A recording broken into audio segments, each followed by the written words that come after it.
نەپلان نەموشک. ترامپ ئەوەندە نێران و هاوپەیمانەکانی ستە لێ شێواو کردووە تەنانەت هەڕەشەکانیشی تر حسابیان بۆ ناکرێت. ئامادەکردنی بابەتێکە لەلایەن ئاوێنەوە. ئێستا قسەکانی دۆناڵد ترامپ چ بەهایەکیان هەیە؟ خێراتر دەستڕاگەیشتن بە پۆستەکانی کە تروس سۆشیال ڕایگەن ئێستا بۆ فرۆشتنە. ڕەنگە دەرفەتی قازانجی گەورە پێشکەش بکات، بەڵام بەڕاستی کێی تر بەجددی وەری دەگرێت؟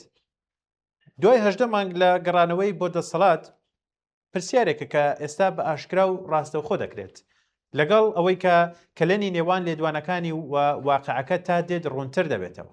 ترامپ لە بەرنامەی ئایرفۆرس یەکدا بە ڕۆژنامەنووسانی وت کە ئێمە لە ئێستادا قسە دەکەین لەگەڵ تاران ئێران لە ماوەی 4 ڕۆژی ڕابردوودا لێدانی کێوەندە بە ئازاری وەرگرتووە زۆر بە ئەدەبەوە پاڕاونەتەوە و وتویانە کە تکایە بۆستن با کۆبینەوە. لە کاتێکدا شەڕەکە دەچێتە مانگی شەشەمی خۆیەوە هەموو ئامانجەکانی ترامپ لە هەڵمەتی هەڵبژاردنەکاندا لە گۆڕینی ڕژێم و تا لە ناوبردنی توانەکانی موشکی بالیستیکی ئێران و هەناردەکردنی یۆرانیۆمی زۆر پیتێنراوەکەی هێشتا خەون و خەیاڵ.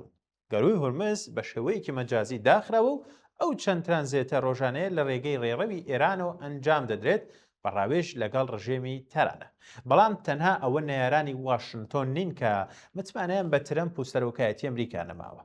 لە 22 تەمموزدا ئەمریکا و سعودیا ڕێکەوتنێکی 30 ساڵیان واژۆ کرد بۆ گواستنەوەی مادە و تەکنەلۆژیای ئەتۆمی بۆ شانشینی وڵاتەکە و بۆ پیتاندنی یۆرانیۆم لە ناو ئەو وڵاتەدا. ئەو ڕێکەوتنە بە شێوەیەکی بەرفراوان ڕەخنەی زۆری لێگیرا و بەلادان لە سیاسەتی دەیان ساڵی ئەمریکا بۆ نەهێشتنی چەکی ئەتۆمی و هەنگاوێک ناوبرا کە دەبێتە هۆی هەڵگیرساندنی کێبڕکەی چەکی ئەتۆمی لە ڕۆژهەڵاتی ناوەڕاست و دەرەوەی وڵات. ڕۆژێک دوای ڕاگەاندنی ڕێکەوتنەکە ترامپ لە ڕێگەی تۆڕی سۆشیالەوە ڕوونی کردەوە کە پێشمەرجێکی بۆ جێبەجێکردنی هەیە پەیوەستبوونی سعودیا بە ڕێکەوتنەکانی ئەبراهەم و دانپێدانانی ئیسرائیلە. سوپرایزێکی ناخۆش بوو بۆ ڕیاس کە چەندین جار ڕایگەاندووە بەبێ هەنگاوی جەوهەری بەرەو دروستکردنی دەوڵەتی فەڵەستینی دان بە ئیسرائیل دانانێت. بە پرسێکی سعودی بە بێزاریەوە دەڵێت بەبێ ئەوەی ناوی خۆی ئاشکراش بکات لێدوانی داوە و دەڵێ ئێستا ئەمریکا وای لاتووە تویتەکان ڕێکەوتنە واژووکراوەکان هەڵدەوەشێننەوە لە ئێستادا چارەنووسی ڕێکەوتنی ئەتۆمی نادیارە. بەڵام ئەم تویتە ئاماژەیە بۆ شێوازی کارکردنی ئیدارەی ترامپ. ڕۆژێک ئەو ڕێکەوتنانە ڕادەگەیەنێت کە هەڕەشی هەڵوەشانەوەی دەیان ساڵی سیاستەکان دەکات بەشداریەکی بەرچاویان لە ئاسایش و سەقامگیری نێودوڵەتیدا کردووە. ئەمەش بەهۆی پەیوەندی کەسی و بازرگانیەکانی سەرۆکی ئەمریکا و بازنەکەی لەگەڵ وڵاتی سودمەن. ڕۆژی دواتر خودی ترامپ کە ڕەخنەی زۆری لەگیراوە ڕێکەوتنەکە تێک دەدات و مەرجێک زیاد دەکات کە دەزانێت لەلایەن لایەنی بەرامبەرەوە قوبوڵ ناکرێت. ڕۆژێک پێش دوێنێ ڕایگەیان دوای چەند مانگێک لە دانوستان بە نێوەنگیری تورکیا قەتەر و میسر ڕێکەوتنێک بۆ داماڵینی چەکداماڵینی بڵێن تەواوی بزوتنەوەی حەماس کراوە. بەرپرسانی بزوتنەوەی حەماس پشڕاستیان کردەوە کە ڕێکەوتنێک هەیە بەڵام حکوومەتی ئیسرائیل ڕەتی کردوێتەوە هیچ لێدوانێکی لەسەر ئەو هەواڵە بدات.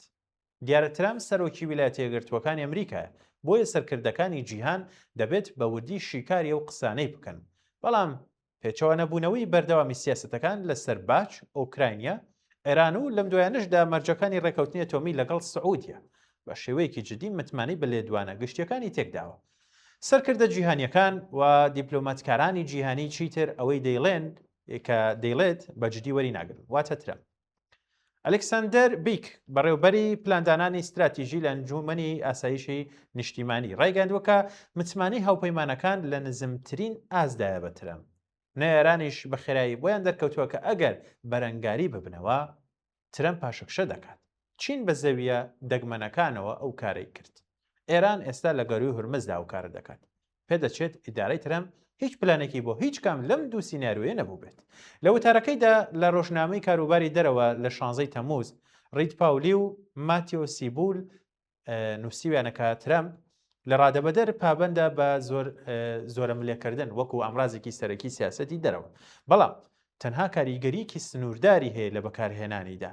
هەڕەشەکانی ترامپ بەردەوام بەجددی وەردەگیرن. بەشێکیش لەبەر ئەوەیە کە ترامپ پێشبینی ناکرێت. بەڵام دەوڵەتێک کە نتوانێت بەڵێنەکانی بباتە سەر دەوڵەتێکی لاوازە هەرچەندە توانە سەربازیەکەشی بەهێز بێت. نووسیویشیانە ئەم ئیدارەی ئەمریکا جارێکی دیکە ئەو وانەیە فێری سەرکردەکانی دنیا دەکات کە متمانە بە دڵنیاییەکانی ئەمریکا نەکەن و هەردوو هاوپەیمانی و نەیارانی ئەمریکا دەکرێن ئاماج. مارکارنی سەرۆکوەزیرانی کەنەدا لە دافۆزدا بەڕوونی باسی لەوە کرد ئەگەر هیوادارن پابند بوون بە ئەمریکا ئاسایش بۆ بکڕێت ئەوە بێهیوا دەبیت.